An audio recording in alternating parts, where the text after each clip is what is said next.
প্রিয় শিক্ষার্থীরা, virtual classroom for economics চ্যানেলে তোমাদের স্বাগতম। আজকে আমরা আলোচনা করব উৎপাদন সম্ভাবনা রেখা এই বিষয়ে। উৎপাদন সম্ভাবনা রেখার ইংরেজি হচ্ছে প্রোডাকশন পসিবিলিটি ফ্রন্টিয়ার, বা ফ্রন্টিয়ার শব্দটির পরিবর্তে কার্ভ বলা যায়।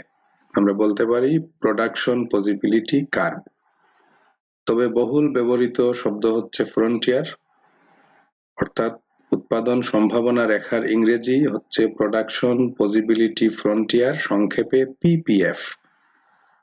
এটি অর্থনীতির অত্যন্ত গুরুত্বপূর্ণ একটি ধারণা। আমরা আজকে উৎপাদন সম্ভাবনা রেখা বিষয়টি ভালোভাবে বুঝতে চেষ্টা করব। উৎপাদন সম্ভাবনা রেখা কি? এই নামের মধ্যে আছে সম্ভাবনা শব্দটি। উৎপাদন সম্ভাবনা রেখা হচ্ছে এমন একটা রেখা যার প্রতিটি বিন্দুতে দুটি উৎপাদনযোগ্য দ্রব্যের সম্ভাব্য উৎপাদনের বিভিন্ন সংমিশ্রণ প্রকাশ করে। একটি দেশের যে বিদ্যমান সম্পদ এবং সম্পদ কাজে লাগানোর যে প্রযুক্তি, ওই দুইটার সাপেক্ষে যে কোনো দেশের দুটি দ্রব্যের সম্ভাব্য উৎপাদনের বিভিন্ন সংমিশ্রণ বিন্দুর সংযোজক রেখাকেই আমরা বলবো উৎপাদন সম্ভাবনা রেখা। এখানে জটিলতার কিছু নেই। এই যে স্ক্রিনে তোমরা দেখতে পাচ্ছ, আমি সংজ্ঞাটি লিখে দিয়েছি, তোমরা খাতায় তুলে নাও। যে রেখার প্রতিটি বিন্দুতে সমাজের প্রাপ্ত সম্পদ এবং চলতি প্রযুক্তি সাপেক্ষে উৎপাদনযোগ্য দুটি দ্রব্যের সম্ভাব্য উৎপাদনের বিভিন্ন সংমিশ্রণ প্রকাশ পায়, তাকে উৎপাদন সম্ভাবনা রেখা বলে। অর্থাৎ সহজ কথায় উৎপাদন সম্ভাবনা রেখা হচ্ছে এমন একটি রেখা যে রেখার উপরে যতগুলো বিন্দু আছে সবগুলো বিন্দুতে দুটি দ্রব্যের সম্ভাব্য উৎপাদনের সংমিশ্রণ প্রকাশ পাবে। এই সংমিশ্রণ প্রকাশ পায় কিসের ভিত্তিতে? সমাজে প্রাপ্ত সম্পদ এবং চলতি প্রযুক্তির ভিত্তিতে। তাহলে যে কোনো দেশের বিদ্যমান সম্পদ এবং তার প্রচলিত প্রযুক্তির প্রেক্ষিতে দুটি দ্রব্যের সম্ভাব্য উৎপাদনের বিভিন্ন সংমিশ্রণ প্রকাশ করে যে রেখা, সেই রেখাকে আমরা বলছি উৎপাদন সম্ভাবনা রেখা বা প্রোডাকশন পসিবিলিটি ফ্রন্টিয়ার, বা সংক্ষেপে পিপিএফ।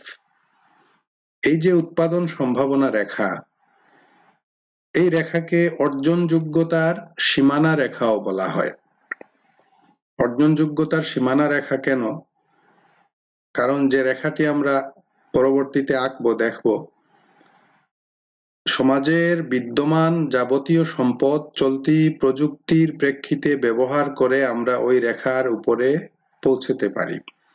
অর্থাৎ এই রেখার বাইরে আর উৎপাদন সম্ভব নয়। এজন্যই এই রেখাকে অর্জনযোগ্যতার সীমারেখা বা সীমানা রেখাও বলা হয়। তো উৎপাদন সম্ভাবনা রেখা বিষয়টি বুঝতে গেলে আমরা আগে একটি সূচির মাধ্যমে বিষয়টি দেখি যে একটি দেশের বিদ্যমান সম্পদ বা প্রাপ্ত সম্পদ এবং চলতি প্রযুক্তি সাপেক্ষে দুটি দ্রব্যের সম্ভাব্য উৎপাদনের বিভিন্ন সংমিশ্রণ একটা সূচির মাধ্যমে আগে আমরা বিবেচনা করি। ওই সূচির ভিত্তিতে যে রেখাটি আমরা পাবো তাকেই বলবো উৎপাদন সম্ভাবনা রেখা বা পিপিএফ। তাহলে আমরা এখন দেখব উৎপাদন সম্ভাবনা সূচি, প্রোডাকশন পসিবিলিটি শিডিউল।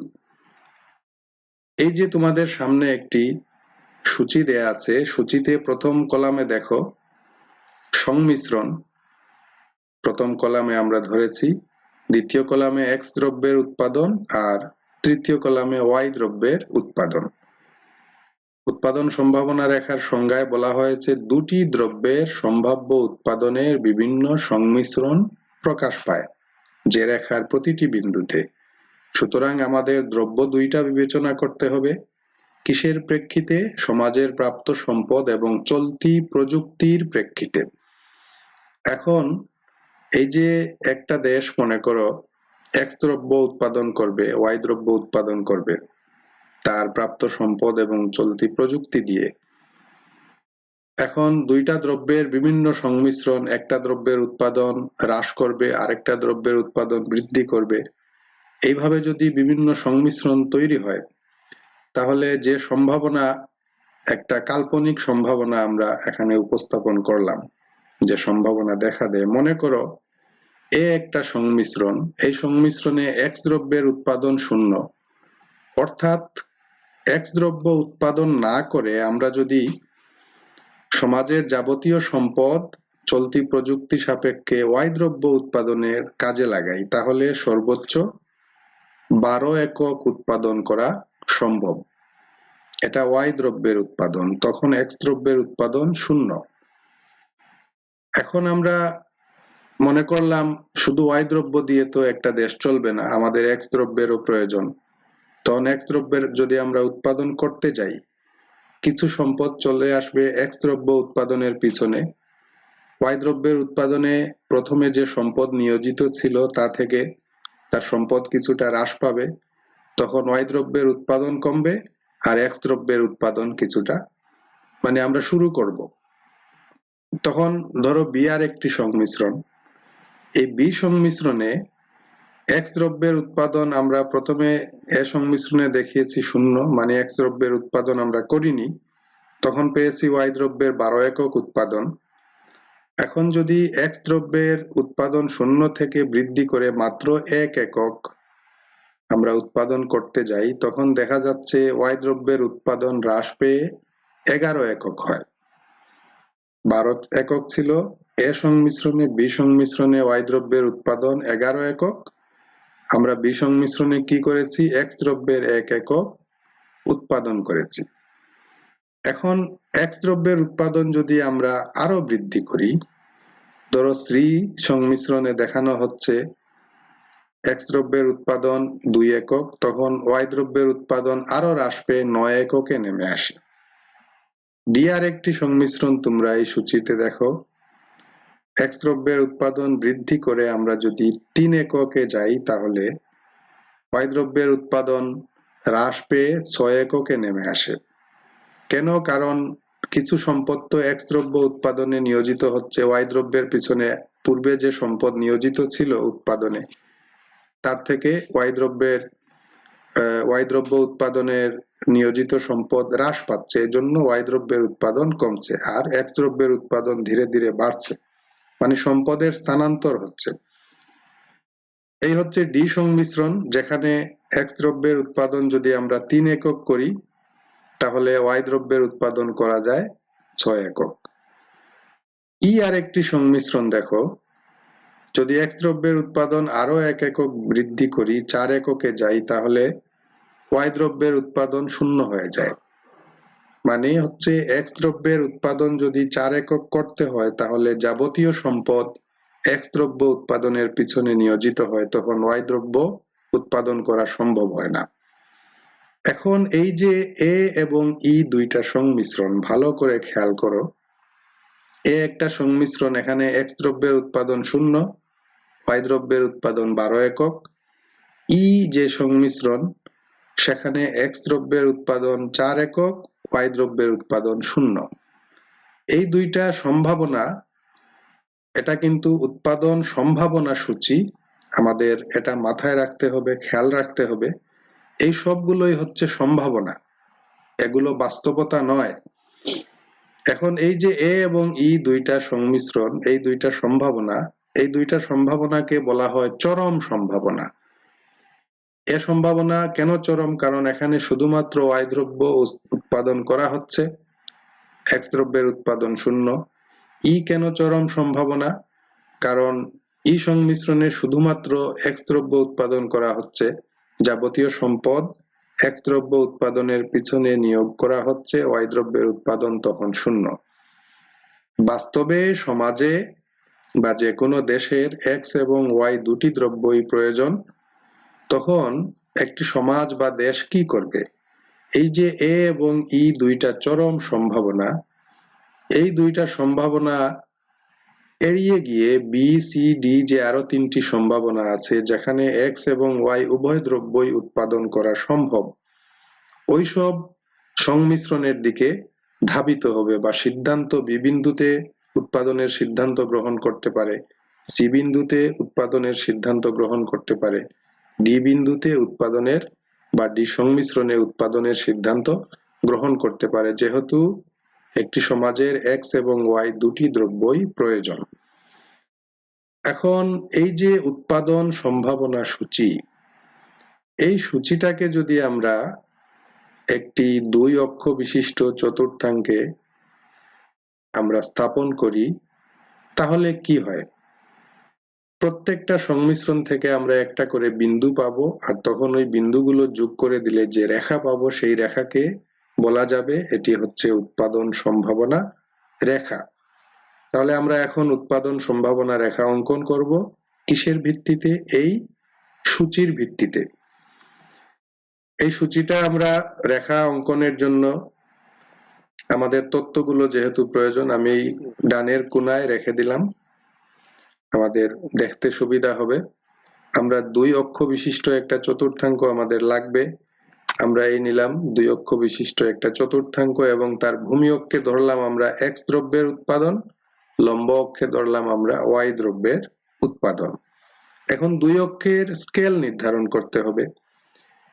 তোমরা এই বিষয়টি আমার গাণিতিক অর্থনীতির মৌলিক ধারণা নাম দিয়ে আমি যে 7টি ক্লাস নিয়েছি ওই ক্লাসগুলোতে লেখচিত্র অঙ্কন পদ্ধতি বিষয়ে ক্লাস আছে, সেখানে আমি বিস্তারিত আলোচনা করেছি কিভাবে স্কেল ধরতে হয়, চতুর্থাঙ্ক কি, কি করে লেখচিত্র অঙ্কন করতে হয়। তোমরা যদি বুঝতে না পারো তাহলে আগে ওই ক্লাসগুলো দেখে তারপর এখানে এসো, তোমরা বুঝতে পারবে। তো এক্স অক্ষে বা ভূমি অক্ষে আমরা এক্স দ্রব্যের উৎপাদন ধরলাম, লম্ব অক্ষে ওয়াই দ্রব্যের উৎপাদন ধরলাম। এখন এক্স দ্রব্যের উৎপাদন যে ভূমি অক্ষে ধরলাম, আমাদের এক্স দ্রব্যের উৎপাদন সূচিতে আছে 4 পর্যন্ত, আমি এখানে 1 2 3 4 5 এইরকম সমদূরত্ব আমি স্কেল নির্ধারণ করলাম। ওয়াই দ্রব্যের উৎপাদন আছে আমাদের সূচি অনুযায়ী 6 থেকে 12 পর্যন্ত, 6 9 11 12। তাহলে আমি 2 2 করে লম্ব অক্ষের স্কেল ধরলাম যেখানে ওয়াই দ্রব্যের উৎপাদন নির্দেশিত। এই যে 2 4 6 8 10 12 14, আমার 12 পর্যন্ত গেলেই হচ্ছে, আমি 2 অতিরিক্ত ধরলাম। এখন আমরা এই সংমিশ্রণগুলো এই চতুর্থাঙ্কে স্থাপন করব। এই সংমিশ্রণ সংমিশ্রণ একটি জোড় মান আমাদের দিচ্ছে 0 12, মানে 0 এবং 12। এই যে দুইটা মান, এই দুই মানকে আমরা বলছি জোড় মান, এবং জোড় মান চতুর্থাঙ্কে স্থাপন করলে আমরা একটি নির্দিষ্ট বিন্দু পাই, ওই বিন্দুকে আমরা তখন বলতে পারবো এ সংমিশ্রণ। তাহলে এ সংমিশ্রণটা কি? এক্স দ্রব্যের উৎপাদন যখন 0 তখন ওয়াই দ্রব্যের উৎপাদন 12 একক। তোমরা দেখো এই চতুর্থাঙ্কে এই যে মূলবিন্দু হচ্ছে 0, এক্স এর উৎপাদন 0, মানে এটা মূলবিন্দুতে এক্স এর উৎপাদন 0 অবস্থায় ওয়াই এর উৎপাদন 12। আমরা এই 0 ধরে মূলবিন্দু থেকে লম্ব অক্ষ বরাবর 12 পর্যন্ত দূরত্ব যাব। এই যে 12 নির্দেশক, আমি যে মাউসের পয়েন্টার ধরেছি, এই বিন্দুটা হচ্ছে আমাদের এ সংমিশ্রণ নির্দেশক বিন্দু। এই বিন্দুতে এক্স এর উৎপাদন 0 এবং ওয়াই এর উৎপাদন 12 নির্দেশিত হচ্ছে। আমি বিন্দুটা চিহ্নিত করে দেই, এই যে হলুদ একটি বিন্দু, এই বিন্দু নাম দিলাম আমরা এ, যেহেতু এ সংমিশ্রণ থেকে এই বিন্দুটি আমরা পেয়েছি। একইভাবে বি সংমিশ্রণে এক্স দ্রব্যের উৎপাদন যখন 1 একক, ওয়াই দ্রব্যের উৎপাদন তখন 11 একক। আমরা কি করব? এই যে এক্স দ্রব্যের উৎপাদন 1 একক থেকে আমরা সোজা উপরে লম্ব অক্ষের দিকে 11 একক দূরত্ব পর্যন্ত যাব। কিভাবে? এইভাবে আমরা স্কেল দিয়ে যদি লম্ব অক্ষের সমান্তরাল করে 11 দূরত্ব পর্যন্ত একটা টান দেই, আর 11 দূরত্ব থেকে কি করি? ভূমি অক্ষের দিকে, ভূমি অক্ষের সমান্তরাল করে একটা রেখা টানি, দুই রেখা যে বিন্দুতে মিলিত হবে এই বিন্দুটি, এই বিন্দুটি হচ্ছে আমাদের বি সংমিশ্রণ নির্দেশক বিন্দু, এবং এই বিন্দু নির্দেশ করছে যে এখানে এক্স দ্রব্যের উৎপাদন 1 একক, ওয়াই দ্রব্যের উৎপাদন 11 একক। এই বিন্দুটি আমরা এখন চিহ্নিত করলাম যেহেতু এটি বি সংমিশ্রণ। একইভাবে সি সংমিশ্রণে আমরা জোড় মান কি পাই? 2 এবং 9। 2 মানে এক্স দ্রব্যের উৎপাদন, 9টা হচ্ছে ওয়াই দ্রব্যের উৎপাদন। আমরা এই যে 2, 9 আমরা আগের মতো স্কেল দিয়ে এই বিন্দুটা চিহ্নিত করতে পারি এবং এই বিন্দুর নাম হচ্ছে সি। ডি সংমিশ্রণ হচ্ছে আমাদের সূচিতে 3, 6, এক্স এর উৎপাদন 3, তখন ওয়াই এর উৎপাদন 6 একক। তাহলে 3 এবং 6 আমরা স্কেল দিয়ে যদি এইরকম যোগ করি আগের মতো, তাহলে যে বিন্দুটি পাই এই বিন্দুটি হচ্ছে আমাদের ডি সংমিশ্রণ। আর ই সংমিশ্রণ হচ্ছে এক্স এর উৎপাদন 4 একক, ওয়াই এর উৎপাদন 0। তাহলে এই যে মূলবিন্দু থেকে ভূমি অক্ষের দিকে এক্স এর উৎপাদন 4 একক এই পর্যন্ত, ওয়াই এর উৎপাদন তখন 0, আমাদের আর উপরের দিকে যেতে হচ্ছে না। তাহলে এই বিন্দুটা ভূমি অক্ষের উপরিস্থিত এখানে অবস্থিত 4 নির্দেশক যে বিন্দু এখানে অবস্থিত, এটা আমি চিহ্নিত করে দিলাম ই বিন্দু। এখন এই যে সূচির সংমিশ্রণগুলো A B C D E চিত্রে প্রতিস্থাপন করে আমরা এ একটা বিন্দু পেলাম, বি একটা বিন্দু, সি একটা বিন্দু, ডি একটা বিন্দু, ই একটা বিন্দু পেলাম। এখন এই এ বি সি ডি এবং ই বিন্দুগুলো আমরা যদি মুক্ত হাতে যোগ করে দেই তাহলে যে রেখাটি পাবো এই রেখা, এই এ ই রেখা হচ্ছে আমাদের উৎপাদন সম্ভাবনা রেখা। অর্থাৎ উৎপাদন সম্ভাবনা সূচি, যে সূচিটি আমরা আগে আলোচনা করেছিলাম, এই সূচি চিত্রে প্রতিস্থাপন করে যে রেখা পেয়েছি এই রেখা হচ্ছে উৎপাদন সম্ভাবনা রেখা, এবং এই রেখার নাম এখন এ ই। এই যে এ থেকে ই বিন্দু পর্যন্ত যে মূলবিন্দুর দিকে অবতল আকৃতির রেখাটি, এই রেখাটি হচ্ছে উৎপাদন সম্ভাবনা রেখা বা পিপিএফ, প্রোডাকশন পসিবিলিটি ফ্রন্টিয়ার। এখন এই রেখার এ বিন্দুতে কি নির্দেশ করছে? এ বিন্দুতে এক্স এর উৎপাদন 0, ওয়াই এর উৎপাদন 12 একক, বি বিন্দুতে এক্স এর উৎপাদন 1 একক, ওয়াই এর উৎপাদন 11, সি বিন্দুতে এক্স এর উৎপাদন 2, ওয়াই এর উৎপাদন 9, ডি বিন্দুতে এক্স এর উৎপাদন 3 একক, ওয়াই এর উৎপাদন 6 একক, আর ই বিন্দুতে এক্স এর উৎপাদন 4 একক, ওয়াই এর উৎপাদন 0। এখন এই যে দুইটা চরম সম্ভাবনা নির্দেশক বিন্দু এ এবং ই, মানে এ বিন্দুতে শুধু ওয়াই দ্রব্য উৎপাদন সম্ভব, ই বিন্দুতে শুধু এক্স দ্রব্য উৎপাদন সম্ভব। সমাজের যদি এক্স এবং ওয়াই উভয় দ্রব্য উৎপাদন প্রয়োজন হয় তাহলে এই দুটি সম্ভাবনার মাঝখানে যে বি সি ডি বা আরো অন্যান্য বিন্দু আছে সেই সব বিন্দুতে সমাজের পক্ষে উৎপাদনের সিদ্ধান্ত গ্রহণ করাই যুক্তিযুক্ত হবে বা যুক্তিপূর্ণ হবে, এবং একটি সমাজ সেভাবেই উৎপাদনের সিদ্ধান্ত গ্রহণ করবে। এখন এই যে উৎপাদন সম্ভাবনা রেখা আমরা এ ই পেলাম, এই রেখাকে বলা হয় অর্জন যোগ্যতার সীমানা রেখা। এই রেখাকে কি বলা হয়? অর্জন যোগ্যতার সীমানা রেখা। এই রেখার ভিতরে মূলবিন্দু থেকে এই রেখা পর্যন্ত এই যে এলাকাটি, এই এলাকাকে বলা হয় উৎপাদন সম্ভাবনা এলাকা। এই এলাকার ভিতরের যে কোনো বিন্দুতে, ধরো এম একটা, এই যে লাল বিন্দুটি দেখতে পাচ্ছ, একটা বিন্দু আমরা নিলাম, এই রেখার ভেতরের যে কোনো একটা বিন্দু ধরো এম, এই এম বিন্দুতে উৎপাদন করা সম্ভব। কিন্তু এম বিন্দুতে উৎপাদন করলে কিছু সম্পদ অব্যবহৃত বা বেকার পড়ে থাকবে।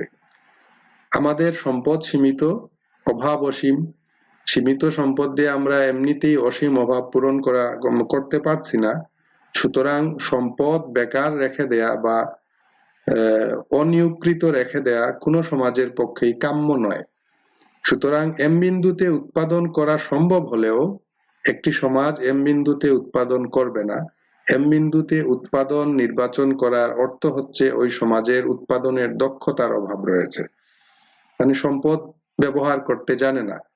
আবার এই রেখার বাইরের যে কোনো একটি বিন্দু, ধরো আমরা এই যে সাদা বিন্দু এন একটি বিন্দু নিলাম, এই বিন্দুতে যদি আমরা উৎপাদন করতে যাই তাহলে আমাদের পক্ষে উৎপাদন করা বা একটি সমাজের পক্ষে উৎপাদন করা সম্ভব নয়, কারণ তার জন্য আরো অধিক সম্পদের প্রয়োজন। কিন্তু আমাদের হাতে যা সম্পদ ছিল বা সমাজের হাতে যা সম্পদ ছিল, যাবতীয় সম্পদ নিয়োগ করে এই রেখা পর্যন্ত সমাজ আসতে পেরেছে। এর বাইরে উৎপাদন করতে গেলে আরো অধিক সম্পদের প্রয়োজন, যা সমাজের হাতে নেই, বা ব্যক্তির ক্ষেত্রেও যদি বিবেচনা করা হয় ব্যক্তির হাতেও নেই। সুতরাং এই এম বিন্দুকে বলা হয় অর্জনযোগ্য অঞ্চলের মধ্যে আছে, আর এন বিন্দুটা হচ্ছে অর্জনযোগ্য অঞ্চলে। এম বিন্দুতে উৎপাদন সম্ভব হলেও সমাজ এখানে উৎপাদন করবে না, কারণ এম বিন্দুতে উৎপাদন করলে সমাজের উৎপাদনের সামর্থ্যহীনতা প্রকাশ পায়, আর এন বিন্দুতে উৎপাদন করা সম্ভব নয়, কারণ এন বিন্দুতে উৎপাদন করতে গেলে আরো বেশি সম্পদের প্রয়োজন, যা সমাজের হাতে নেই। এজন্য এই যে এই রেখাটাকে বলা হয় অর্জনযোগ্যতার সীমানা রেখা। আর এই রেখার ভিতরের যে অংশ, এটা কি বলা হয় অর্জনযোগ্য অঞ্চল বা উৎপাদন সম্ভাবনা এলাকা। এই রেখার বাইরের এলাকাকে বলা হয় অর্জনযোগ্য অঞ্চল, এখানে উৎপাদন করা সম্ভব নয়। এই বিষয়টি আরো পরিষ্কার করে একটি চিত্রে আমি তোমাদের দেখাচ্ছি। এই যে দেখো, এই যে এই রেখাটি, এই রেখা একটি উৎপাদন সম্ভাবনা রেখা। এই রেখার ভিতরের যে লাল রং দিয়ে চিহ্নিত করা অংশটি, এই অংশটিকে বলা হয় উৎপাদন সম্ভাবনা এলাকা বা অর্জনযোগ্য অঞ্চল।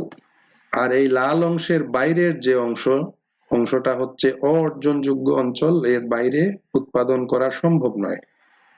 এই যে লাল এলাকা, আমরা এটাকে বলছি অর্জনযোগ্য অঞ্চল বা উৎপাদন সম্ভাবনা এলাকা। এখানের যে কোনো বিন্দুতে উৎপাদন করা সম্ভব, যেমন এম বিন্দু, এখানে উৎপাদন করা সম্ভব, কিন্তু উৎপাদন করা হবে না, কারণ এখানে উৎপাদন করলে কিছু সম্পদ অব্যবহৃত পড়ে থাকবে বা বেকারত্বে ভুগবে।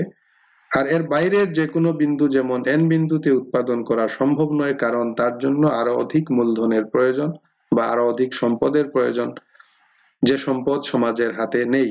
এজন্য এই রেখাকে বলা হয় উৎপাদন সম্ভাবনা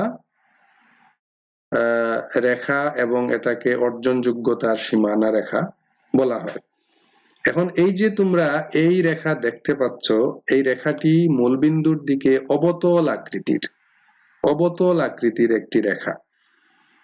উৎপাদন সম্ভাবনা রেখা যখনই অঙ্কন করা হয় তখন এইরকম একটি অবতল আকৃতির রেখা অঙ্কন করা হয়, কিন্তু উৎপাদন সম্ভাবনা রেখা অবতল আকৃতির না হয়ে একটি সরল রেখা, এরকম এই রেখা হতে পারে। আবার এরকম সরল আকৃতির না হয়ে মূলবিন্দুর দিকে উত্তল আকৃতির উৎপাদন সম্ভাবনা রেখা হতে পারে। কেন হতে পারে? আমরা প্রথমে যে উৎপাদন সম্ভাবনা রেখা সূচির ভিত্তিতে এঁকেছি, এই রেখাটি আমাদের মূলবিন্দুর দিকে অবতল আকৃতির উৎপাদন সম্ভাবনা রেখা ক্রমবর্ধমান সুযোগ ব্যয় নির্দেশ করে। মূলবিন্দুর দিকে উত্তল বা অবতল নয়, সরল আকৃতির রেখা উৎপাদন সম্ভাবনা রেখা যদি হয়, এটি প্রতি বিন্দুতে স্থির সুযোগ ব্যয় নির্দেশ করে। আর মূলবিন্দুর দিকে উত্তল আকৃতির উৎপাদন সম্ভাবনা রেখা হলে সেটি ক্রমহ্রাসমান সুযোগ ব্যয় নির্দেশ করে। এখন আমরা উৎপাদন সম্ভাবনা রেখা পড়লাম, উৎপাদন সম্ভাবনা রেখার সম্ভাব্য 3 রকম আকৃতি সম্পর্কে জানলাম। আকৃতিগুলো হয় সুযোগ ব্যয়ের প্রেক্ষিতে। আমরা আগামী ক্লাসে সুতরাং সুযোগ ব্যয়ের ধারণা বিস্তারিত আলোচনা করব। আজকে এ পর্যন্তই।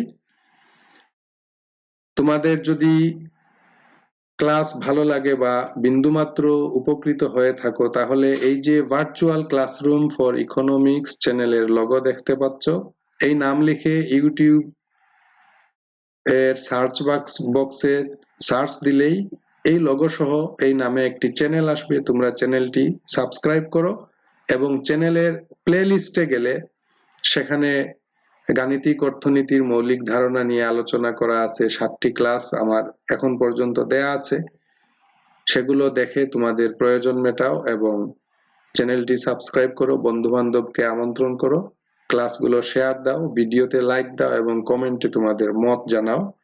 তোমাদের সবাইকে আজকের মতো ধন্যবাদ।